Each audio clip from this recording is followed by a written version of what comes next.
Salut, c'est Thomas. Aujourd'hui, je vais vous parler de la tant attendue pour moi, tout du moins, le FIMEC E1. Alors, c'est quoi cette machine? C'est une imprimante, pas 3D, c'est une imprimante 2D, mais aussi 2D et demi, qui est capable d'imprimer jusqu'à environ 5 mm d'épaisseur, enfin plutôt du bas-relief, si on peut dire.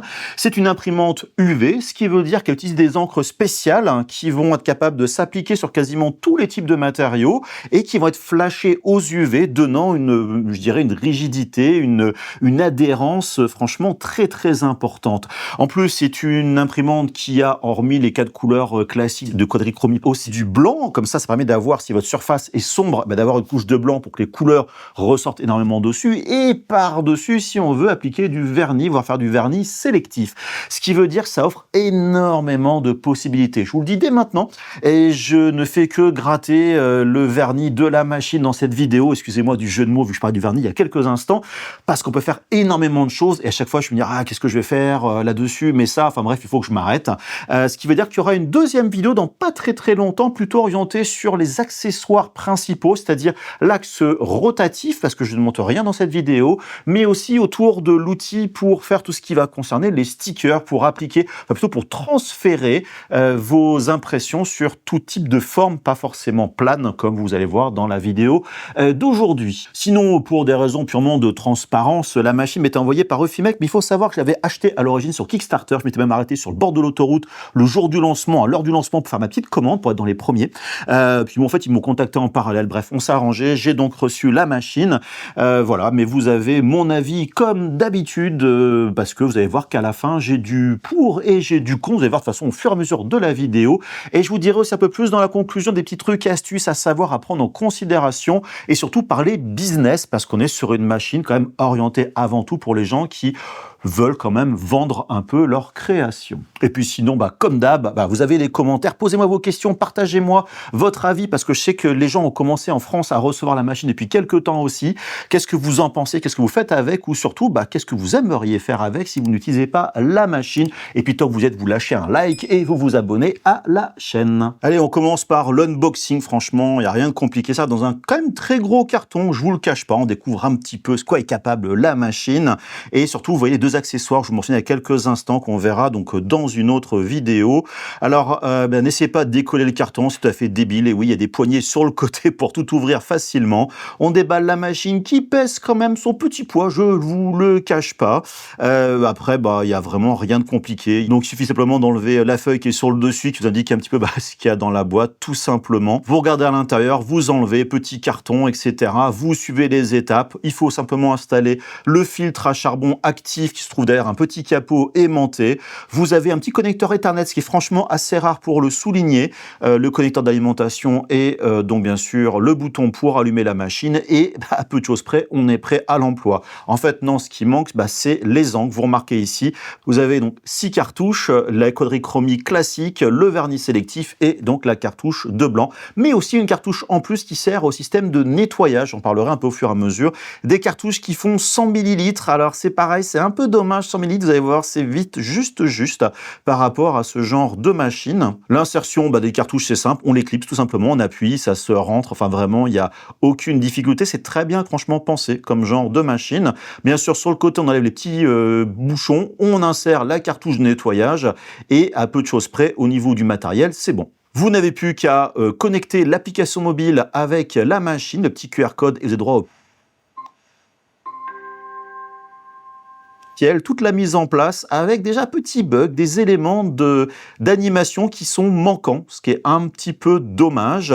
Alors là, je suis entièrement en anglais au début, ce qui peut être aussi un tout petit peu déroutant, mais au moins ça permet d'avoir une vision quand même un peu globale de ce que proposent, on va dire, les accessoires de la machine. Et puis bon, moi, curieux comme je suis, je vois le bouton pour faire une capture de ce qui se passe dans la machine, et ça n'arrête pas, j'ai un device busy pour dire que la machine est occupée. Puis là, finalement, la machine va lancer tout son process de calibration. Les lumières vont s'allumer, ça va monter, ça va descendre. Bref, vous laissez faire la machine, bien évidemment. Et surtout, elle va faire la calibration de la caméra et faire une impression de test pour voir si tout est OK au niveau notamment des buses. Ce qui est plutôt cool parce que moi, franchement, tout est bien, notamment le blanc. Ça a l'air assez cool au premier coup d'œil. passe l'étape suivante qui consiste à installer le petit support à moitié autocollant sur le petit plateau, le mini bed. Voilà, on enlève le sticker, on le remet, il y a un petit loquet pour accrocher l'ensemble et théoriquement, je suis prêt à partir en utilisant notamment ce qui était fourni avec la machine pour moi, des petits supports en céramique aimantés, typiquement mettre sur le frigidaire. Je vois au niveau du logiciel, je suis un petit peu les différentes étapes. Vraiment, tout est indiqué. Ça qui est quand même très très bien. Il y a beaucoup d'assistance. Ça indique notamment les hauteurs maximum par rapport à différents modes de travail qu'on peut utiliser. Là, j'ai importé un petit design de Astro Boy dedans. Et là, j'ai encore le device Buzzy. Je l'ai souvent, ce petit truc. Pourtant, la machine me semble être bien connectée et je sais pas trop. Bref, j'installe donc ma céramique directement sur le petit plateau. Je ferme la machine. Bon, là, je l'ai rouverte pour la vidéo et ça va faire toute la calibration directement, automatiquement. Je reviens dans le logiciel parce que la calibration permet de définir la hauteur de la matière première, mais aussi d'avoir une photo pour positionner son design.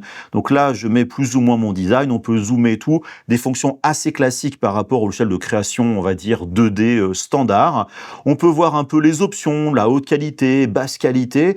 Voilà, rien de difficile en fait.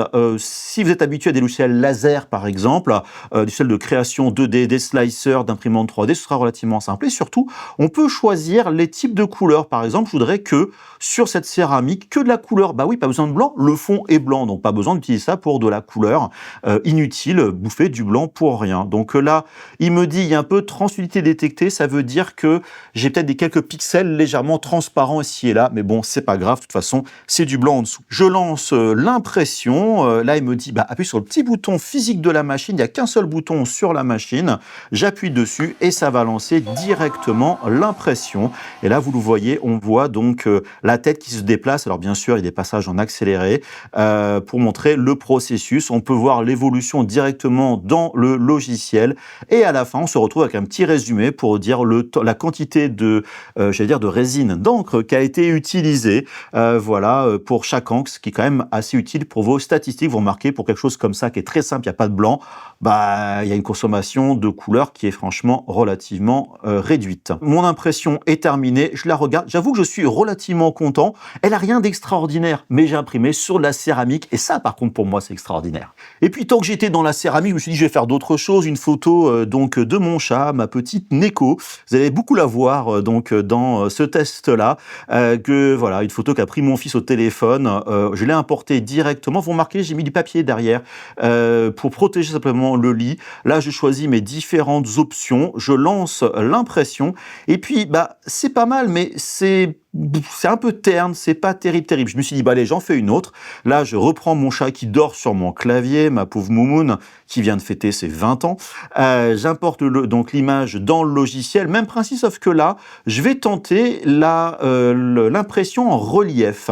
C'est-à-dire que le logiciel va être capable de générer du bas-relief, de l'épaisseur, pour simuler justement du bas-relief, de la 2D et demi. Alors il y a différentes options, l'épaisseur, etc.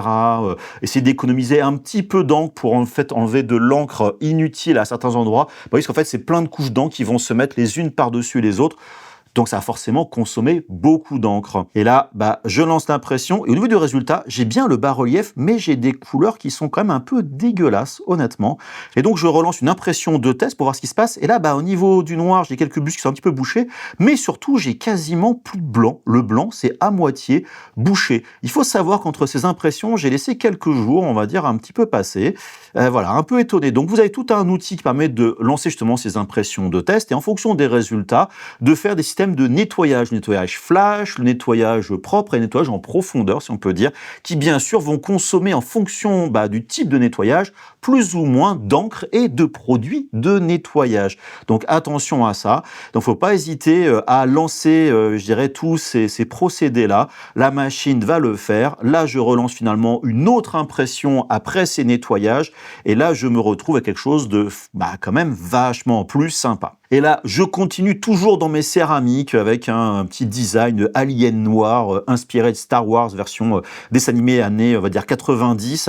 Et là, c'est pareil, ça rend hyper bien. Franchement, je suis super impressionné du résultat. C'est beaucoup mieux en vrai que, on va dire, en vidéo. Et puis, bah, tant que j'y étais, je me suis dit bas-relief, j'ai testé des cartes de visite. Vous remarquez ici, c'est ma carte de visite à moi, avec du bas-relief. Ça rend bien, mais je suis pas convaincu. En fait, trop de bas-relief tue le bas-relief, il y a trop d'épaisseur. On voit un peu le blanc sur les côtés. Voilà, c'est bien, mais il faut pas non plus en abuser. Et maintenant, j'attaque des productions un peu plus sérieuses, on va dire, avec toujours avec du dessous de verre, mais en céramique. Je mets dedans, sur le mini plateau, et là, j'importe un design de Vénus en mosaïque, on va dire de pierre simulée. Et la petite galère, c'est que j'essaie de le placer comme je peux, mais la céramique est un peu plus large que le mini plateau, ce qui fait que je dois centrer un tout petit peu l'ensemble. Et puis, je veux générer de la 3D. Je suis sur le Mac à ce moment-là. Eh ben, ça génère pas. Et au bout de quelques instants, je dis, ça marche pas. Je relance le logiciel, je recommence. Là, je fais un décalage. Et puis, l'interface a planté, tout simplement. Voilà, mes autres designs que j'avais fait avant, je pouvais pas y revenir, certains ont disparu. Bref, je relance cette fois-ci sur PC. Et là, par contre, aucun problème. J'ai pu régénérer donc mes designs. C'est un peu comme tout à l'heure, comme je vous montrais par rapport à mon chat et tout. Je définis bien sûr la hauteur. J'essaie d'économiser un petit peu au niveau de l'encre. Et là, je lance le process. Et vous constatez que pour ce petit dessous de verre de 9 cm de large, j'ai une impression d'environ 50 minutes. Et oui, l'impression par bas-relief va prendre forcément beaucoup plus de temps. Mais pendant que l'impression continue, je reviens pour enregistrer mon fichier. Et là, plantage, impossible d'enregistrer ce que j'avais dans le cloud ou en local. Bref, l'impression, elle, se passe bien. Et à la fin, j'ai un résultat, je dis, oh la vache, franchement, c'est vraiment terrible. Pareil, c'est vachement mieux en vrai que, on va dire, en vidéo. Mais ces petites bandes sur le côté, ça m'embête un petit peu par quelque chose de pleine largeur. Et puis je continue mes expérimentations. Cette fois-ci, j'ai décidé d'imprimer du plexiglas, de l'acrylique transparent avec des tout petits morceaux, on va dire, de sprite de Chun-Li, de Pocket Fighter pour ceux qui ont connu le jeu à une époque.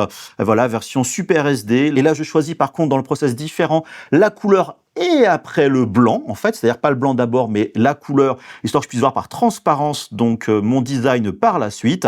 J'ai lancé l'impression et vous remarquez, là je suis en fait, l'impression est au dos de l'acrylique. On a un résultat qui est vraiment sympa. Et voici, si je retourne, on voit comme ça le blanc à l'arrière et même les toutes petites Chun-Li ici sont plutôt très bien rendues. C'est-à-dire que l'impression est quand même plutôt très précise, même si ça reste que de tests. Et puis je me dis, j'ai des imprimantes 3D, donc je vais faire des bases en impression 3D au lieu de faire du vrai bas-relief avec de l'encre. Donc là, vous voyez le résultat en PLA, simplement de la silhouette de Chun-Li. Je la mets sur mon petit support, j'importe mon design. Et là, par contre, c'est un petit peu compliqué de positionner son design tel qu'on le veut, à cause notamment de la perspective liée à la caméra. Et surtout, c'est que je lance mon impression. Et en fait, si vous regardez bien, j'ai un petit décalage qui apparaît au niveau donc de mon design. Pourquoi? Je n'en sais rien. Donc, je dois annuler l'envoi du fichier. Je fais un undo ou deux, ça revient, je relance. Et là, ça a marché. Pourquoi? J'en sais rien. Bref, l'impression s'est très bien passée. Et là, c'est cool d'imprimer directement sur du PLA. Et puis, je me suis dit, allez en faire un peu plus grand. Cette fois-ci, plutôt sur un fond noir, histoire d'avoir des contours bien noirs, bien propres, avec un gabarit pour positionner précisément. Donc, vous voyez, j'ai fait un gabarit en dessous, avec le modèle inséré dedans. Je remets l'image. Et vous voyez toujours le côté, on va dire, perspective, pas très évident à mettre en place. Ça, malheureusement, c'est un grand classique. Donc, j'ai replacé au centre, par rapport à la caméra, mon design, je le remets bien, voilà, c'est un peu plus facile.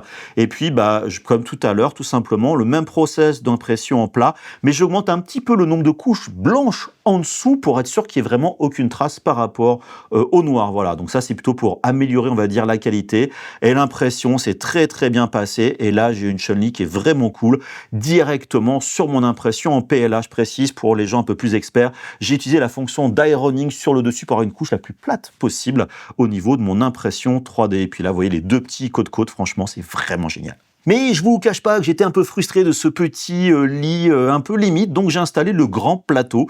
La machine permet de faire des impressions en format A3, ce qui est quand même plutôt pas mal. Donc le lit est très facile à installer, il faut déclipser, reclipser et tout. Il faut juste lancer la calibration de la caméra. Vous la faites à l'aide de l'application ou du téléphone, ça va imprimer comme ça des motifs et tout. Et à la fin, votre calibration est terminée. Vous n'avez plus qu'à installer comme le petit lit, le grand lit, le support à moitié autocollant directement directement sur le plateau. Bref, il n'y a rien de compliqué. Par contre, ce que je vous conseille, vous voyez ici en arrière-plan sur la Vénus que je décide de refaire, j'ai mis du papier pour protéger ce lit lorsqu'il n'y a pas besoin du côté autocollant parce que l'encre va forcément arriver dessus. Bref, je repositionne, je suis sur le Mac et là encore, c'est pareil, les problèmes de génération, de texture en relief. Allez, je laisse tomber, je repasse sur le PC, donc à distance, pas très pratique pour moi. Je refais mon design un peu plus grand et là, une fois que l'impression est terminée, je me retrouve vraiment avec du vrai bas-relief sur les côtés. Voilà, là, c'est franchement... moi, je suis bluffé. Et puis, quitte à imprimer du grand, autant imprimer sur toile. Hein. Voilà, il y a des grandes toiles, là, elles font 40 par 30 cm, donc c'est vraiment du grand format. Je vous rassure, vous le trouvez chez Action directement. Je la mets sur le plateau, vous remarquez les feuilles de papier en dessous. Et là, j'ai pris un design de Maison Ikoku, prononcé à la française, manga et dessin animé des années 80-90, qui est mon manga préféré. Et ben là, voilà, c'est pareil. J'ai fait directement de la quadrille classique, pas besoin d'avoir du blanc, parce que ma toile est blanche, donc grande économie de couleur blanche, celle qu'on consomme le plus. Et surtout, le résultat, il est top moumoute. J'ai pas d'autres termes. Avec la toile, ça rend ultra bien. Donc j'en ai fait d'autres. J'ai pris un design de Tubi que j'avais fait notamment pour des t-shirts en DTF. Pareil, là c'est plus fin parce que l'image est en plus haute résolution. C'est ultra précis. C'est vraiment génial. Comme le design de Goldorak. Voilà, je sens que je vais jamais m'arrêter d'imprimer, notamment des décorations murales avec cette imprimante. Mais il y a un petit défaut quand même, c'est que l'impression en résine, ça sent pas très bon. Et le filtre ici, charbon actif, il n'est pas très utile. Et j'ai reçu entre-temps le système d'extraction vers l'extérieur. C'est ultra simple à installer. Vous enlevez le filtre, vous clipsez le truc à la place, vous mettez le capuchon aimanté, on met les tuyaux à l'aspiration à l'arrière, on met le tuyau ensuite vers l'extérieur. C'est vraiment très simple. Il y a un bouton pour mettre les 3 puissances de ventilation. C'est pas ultra bruyant, c'est ça qui est plutôt franchement très bien. Et je vous le cache pas, je fais une impression de test, ça marche terriblement bien, ça ne sent plus du tout l'encre lorsque l'imprimante est entièrement fermée. Mais je me suis dit, bon, à voir sur des impressions ouvertes, donc là j'ai fait de l'impression sur métal. Peut-être que la marque Displate vous parle, c'est le même principe, c'est imprimé sur des plaques de métal sur lesquelles on peut mettre des aimants pour mettre au mur. Voilà, tout simplement. Alors je les ai pas mis en mur encore à l'heure actuelle. Alors attention, quand on imprime des grandes choses, il faut de la place derrière la machine. Et là, j'ai fait une impression, voilà, donc grande ouverte, avec scène de ventilation. Et ben, ça sentait pas du tout l'encre. Et ça, franchement, j'ai été assez étonné malgré que la machine soit grande ouverte. L'impression, elle, s'est bien passée. J'en ai fait une deuxième ici dans le logiciel. Pareil, sur le même principe. Mais là, pareil, j'ai encore eu un petit problème. La capture pour le fond d'écran n'a pas marché. J'ai dû la relancer et puis là elle a marché. Pourquoi? J'en sais rien, donc je mets un peu mon design et tout. Voilà, je lance l'impression, surtout j'étais parti chez moi, donc avec mon téléphone portable, je pouvais surveiller l'impression à distance. Attention, il n'y a pas de caméra à l'intérieur, c'est vraiment voir la progression au niveau de tout ça, voir la photo en cours, enfin voilà, les niveaux d'encre et tout, ce qui est assez pratique. Et je suis arrivé donc au bureau, l'impression était terminée, franchement, la qualité extraordinaire. Surtout, vous avez les deux impressions de chaque côté. C'est mes deux enfants à 9 ans d'intervalle. Voilà, avec notre moumoune Neko dans les bras du grand. Bref, voilà, super génial. On voit un petit peu comme des fois du bas-relief au niveau des noirs, ça peut arriver. Mais pas toujours. Vous voyez là, c'est vraiment super lisse. Allez, tant que je suis dans les impressions sur papier, cette fois-ci épais, avec voilà, cette illustration japonaise, franchement très connue, que j'aime beaucoup, avec un papier un petit peu, on va dire pas craft, mais voilà, marron en dessous avec du grain. J'ai volontairement réduit d'une couche la couleur de blanc pour voir un peu en transparence le papier en dessous, et vous voyez que ça sort ici nickel. C'est vraiment super beau, mais je vais peut-être faire une version un petit peu plus claire quand même. Mais je remarque qu'il y a un petit bout d'encre noire qui est apparu sur le dessus.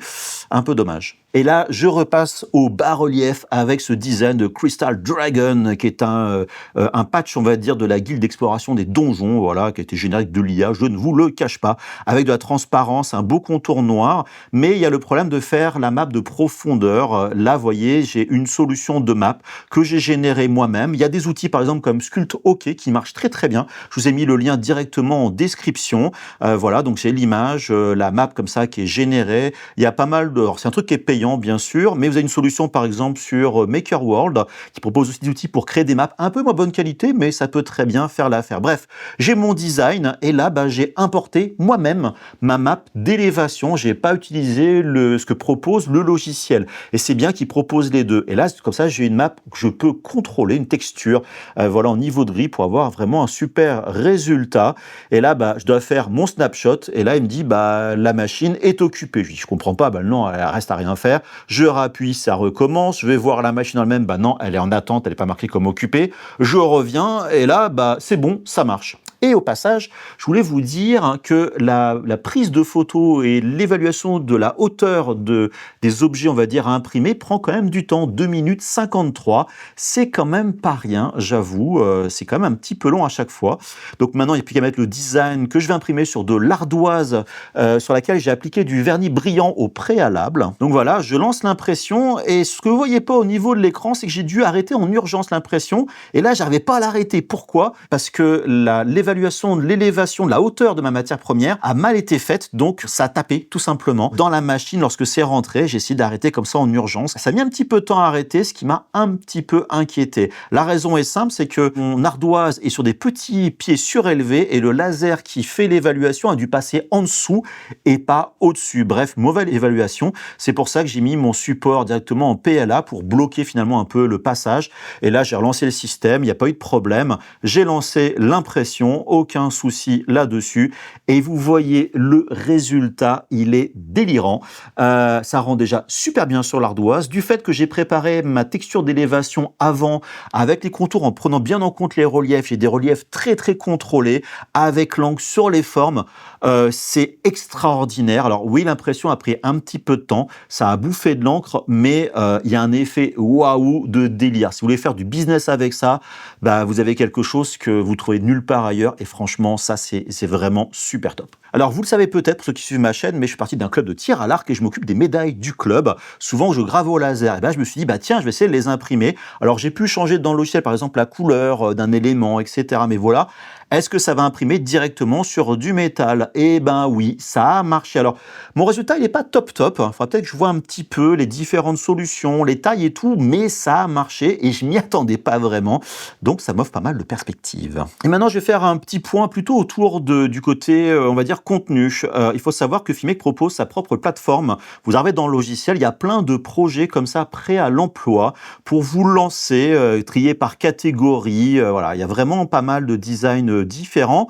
Il suffit de cliquer dessus, voir un peu ce qu'il en est. Il y a des informations comme ça complémentaires. Vous n'avez plus qu'à le charger. Puis je me suis dit, ouais, c'est sympa. Tiens, je vais découper directement de l'acrylique au laser. Je le mets dedans.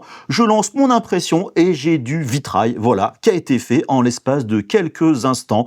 C'est pareil, c'est vraiment super. C'est ce que je voulais faire en plus. Donc ça tombe comme ça très très bien. Bref, je retourne au niveau du logiciel. Vous avez aussi donc le Creative Lab qui permet de facilement faire des choses avec de l'IA, par exemple, voilà, du bas-relief, les trucs portraits, genre de choses. Vous avez donc les outils de génération d'IA. Vous avez aussi donc le côté académie.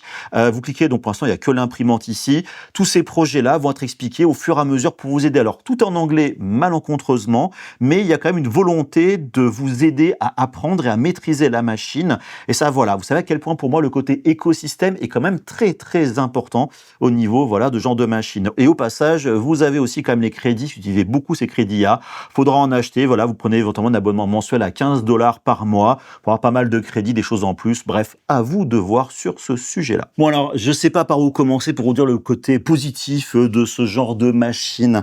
J'étais super excité lorsqu'ils l'ont annoncé, vous le savez déjà. J'étais impatient, un peu frustré que des créateurs de contenu aient cette machine très rapidement et pas moi. Je suis pas la plus grosse chaîne, c'est normal, mais petite pointe de jalousie parce que depuis des années, je voulais tester l'impression UV jusqu'à ce que je l'ai. Et pour des raisons, on va dire, de Kickstarter, ce genre de choses, la marque m'a dit Thomas, ce serait bien de retarder un peu la sortie de ta vidéo. Ce qui fait que ça fait pas mal de temps que j'ai la machine dans des cartons et que je pouvais pas l'utiliser. En fait, pourquoi? J'en parlais par la suite. C'est juste à cause de la consommation des encres et tout. Et surtout, je savais que le logiciel avait quelques petits soucis de stabilité et donc je voulais attendre les dernières mises à jour pour pas en fait enregistrer une review et peut-être compter des problèmes qui n'existent plus. Mais je vais revenir donc par la suite. Bref, pour vous dire que Ben, je suis pas déçu une seule seconde des possibilités de l'impression UV. Ce qu'on peut faire avec ce genre de machine, tous ces trucs-là, vous remarquez à la fin, ce que je disais, c'est bas-relief et tout. Moi qui fais de la 3D, forcément, ce côté 2D et demi, c'est génial. Mais surtout, depuis très longtemps, j'étais frustré par l'impression 2D. Parce que déjà, on était limité qu'à des matériaux quasiment que blancs. S'il fallait avoir des bonnes imprimantes couleurs, fallait mettre un prix de dingue et on tombe dans les problèmes d'encre de dingue. Ce qui est logique, on va y revenir parce que ça concerne forcément ce genre de machine. En fait, on était limité au papier, au carton et à très très peu de matériaux. Et comme vous le savez, moi, je touche à toutes sortes de matières premières, avec les graveurs laser, avec les imprimantes 3D et tout. Et des fois, je me dis, mais ce serait tellement mieux qu'un petit truc imprimé dessus, etc., ce genre de choses. Eh ben là, j'en ai la preuve. Franchement, c'est extraordinaire. Vous voyez même la toile qui se trouve ici, j'ai les deux toiles qui se trouvent de l'autre côté que vous avez vu juste avant. J'ai plein de toiles en préparation, j'ai vraiment plein de choses que j'ai prévu de faire parce que je me sens sans limite. Et vous savez, je suis en train de dire, le plus important, c'est d'être créatif. Ben moi, les outils qui ouvrent des portes à la créativité, je trouve ça vraiment extraordinaire. Donc là, l'impression UV avec cette Eufimec, c'est vraiment du sans faute sur les possibilités. Pourquoi je mets ça? Parce qu'il y a forcément des points négatifs à cet ensemble-là. Mais vous voyez, depuis longtemps, moi, j'adore tout ce qui est vitraux. Voilà, traditionnellement, de dire, voilà, je vais faire du plexiglas avec de l'impression qu'on voit par transparence, et je vais pouvoir mettre d'ailleurs plus tard aussi, des zones 100% opaques, transparence, etc. Ça m'offre des possibilités de design depuis longtemps que je veux faire. Voilà, alors maintenant, il faut trouver le temps comme toujours, mais je me sens franchement débridé. Et encore, comme je disais au début de la vidéo, je n'ai pas testé l'axe rotatif et j'ai pas testé l'outil pour faire justement tout ce qui est sticker, plutôt le transfert d'impression sur d'autres objets qui sont pas forcément plats, qui rentrent pas dans la machine. Donc, ce qui va encore plus ouvrir les possibilités de cette impression UV. Bref. Voilà, c'est vraiment génial, j'ai pas d'autres termes. J'ai plutôt m'attardé sur les petits points, on va dire, un peu problématiques. Alors, les points problématiques, je vous le dis aussi dès maintenant, et c'est quand même un truc qui est aussi important à souligner, ils sont principalement logiciels et pas matériel. Ce qui veut dire que la machine en elle-même, j'ai pas mal de petits bugs ici et là, mais c'était toujours lié au logiciel, pas, je veux dire, au mode de fonctionnement et tout. Tout marche bien. Ce qui veut dire que dans ces points négatifs que je vais vous mentionner, faut espérer que des mises à jour vont arriver pour corriger les choses. D'ailleurs, vous en avez vu plusieurs en fait dans cette vidéo. Typiquement, la machine qui dit qu'elle est occupée alors qu'elle n'est pas occupée. Est-ce que c'est un problème réseau, un problème logiciel ou la machine vraiment qui répond pas? Je n'en sais rien, mais ça finit par marcher. Surtout, le vrai hic pour la partie logicielle, ça a été donc le Macintosh. Je travaille principalement sur PC pour le montage et des trucs de création, mais quand je suis sur des machines, du fait que j'ai des machines un peu partout, je suis avec mon portable à côté, tout simplement branché en Wi-Fi.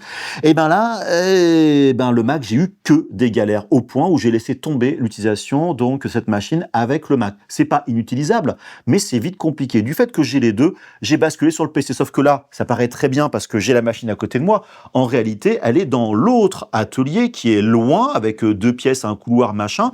Donc ça marche en Wi-Fi, mais je passe mon temps juste pour lancer une impression. J'ai envoyé donc l'impression. Je dois aller à l'autre bout du bâtiment pour appuyer sur le bouton pour lancer juste cette impression. Ce qui est logique qu'il y ait un bouton dessus. Mais bref, pour dire que il y a besoin d'affiner les choses. Et vous avez remarqué, il y a quelques instants, je vous disais au début de la conclusion, que j'ai attendu pour que justement, ce logiciel puisse s'améliorer. Et d'ailleurs, pas longtemps avant que j'enregistre cette vidéo-là, une mise à jour assez majeure du logiciel qui a apporté des nouveautés, qui a corrigé des bugs. Donc, ils sont très actifs pour dire que, voilà, les problèmes que j'ai, pour moi, c'est pas des problèmes qui sont bloquants. C'est des problèmes, entre guillemets, temporaires. Frustrant quand on a la machine, mais pas bloquant de 1. Et de 2, voilà, je vous le disais, ça va être corrigé au fur et à mesure. Donc voilà, le vrai point négatif, c'est vraiment la partie, on va dire, logicielle. Mais, comme vous l'avez vu, à des moments, j'ai perdu des documents parce que la sauvegarde ne marchait pas. L'application était plantée, je l'ai eu autant sur PC que sur Macintosh. Très rarement sur PC, mais je l'ai quand même eu sur PC. Donc, pensez à enregistrer régulièrement vos différentes créations.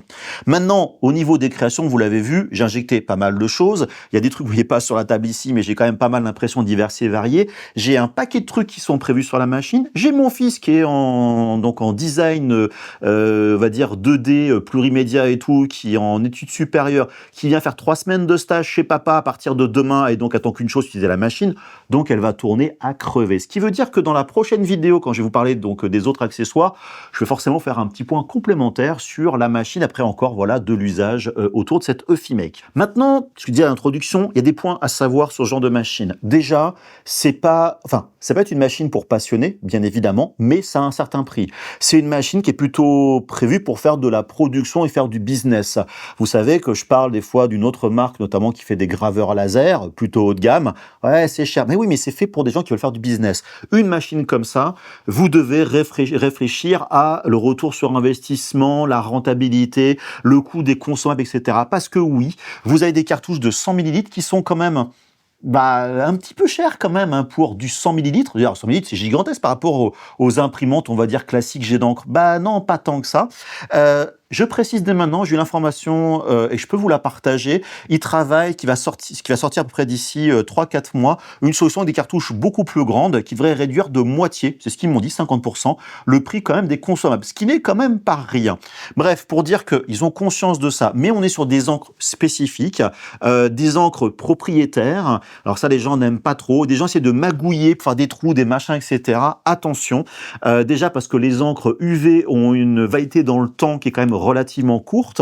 C'est des encres qui sont très spécifiques, qui peuvent rapidement boucher les têtes. Parce que dans les points négatifs, vous avez vu quand je montrais justement une impression voilà, de mon chat qui n'était pas terrible, j'ai eu des problèmes de bouchage de buse. Parce que j'ai pas trop utilisé la machine, etc. Parce que c'était des essais au début, tout ça. Enfin bref, des choses assez problématiques. Et j'ai dû faire pas mal de nettoyage. Et quand je dis nettoyage, j'ai fait surtout beaucoup d'impressions de tests pour valider et j'ai surtout mon blanc qui s'est vite bouché au début. Et donc j'ai dû beaucoup nettoyer pour déboucher, essayer de déboucher au maximum le blanc en espérant ne pas avoir une tête de morte. Bah oui, parce qu'une tête, ça vaut quand même, je crois, 500$.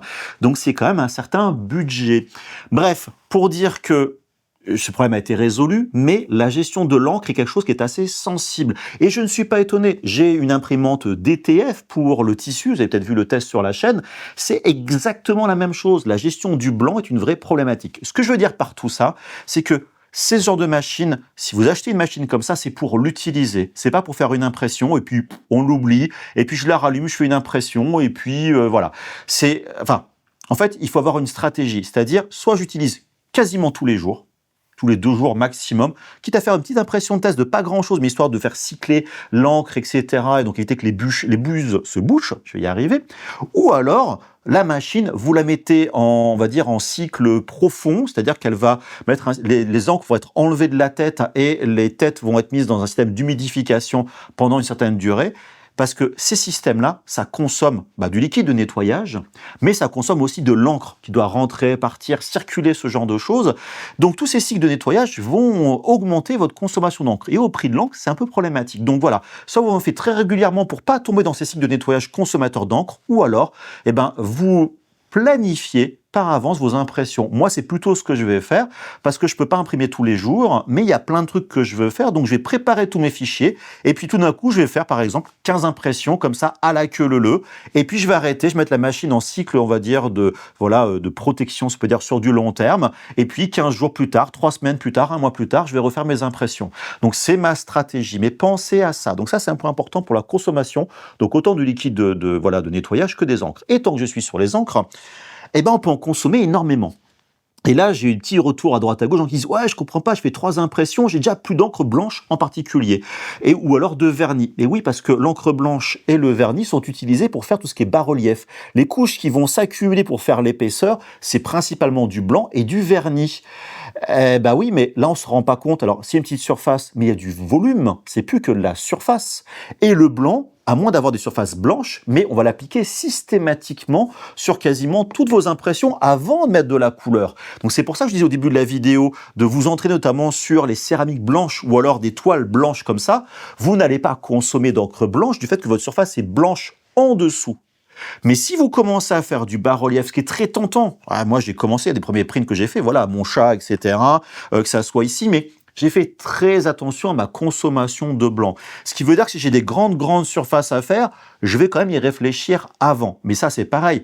Je ne fais pas un business avec cette machine-là. Mais si vous faites un business, il faudra prendre en compte le coût justement de vos consommables et bien réfléchir à ça. Le moins de millimètres d'épaisseur en plus, c'est plein de passes d'impression parce que c'est que des couches de blanc et de vernis qui vont s'ajouter au fur et à mesure. Et plus votre impression va être grande, plus vous allez consommer. Donc effectivement, vous allez dire 100 ml, j'ai de quoi faire. Non, vous faites du A3 directement avec plein de bas-reliefs sur 5 mm d'épaisseur.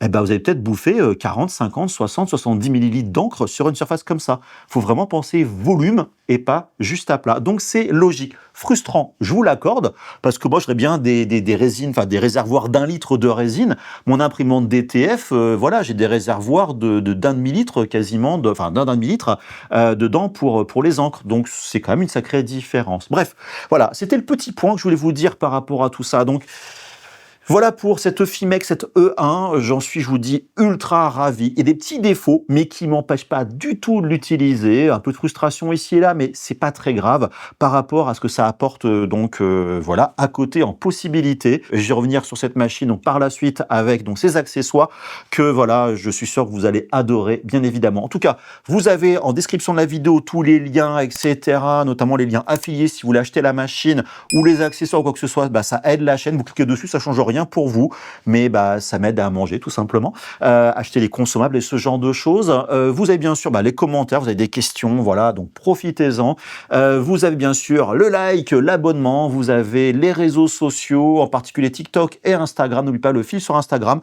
Ceux qui me suivent sur le fil d'Instagram ont pu voir toutes ces impressions comme ça au fur et à mesure. Je partageais un petit peu mes petites choses avec eux en attendant la sortie du test. Vous avez le serveur Discord pour partager vos créations, autour de ces mondes-là, y compris 2D.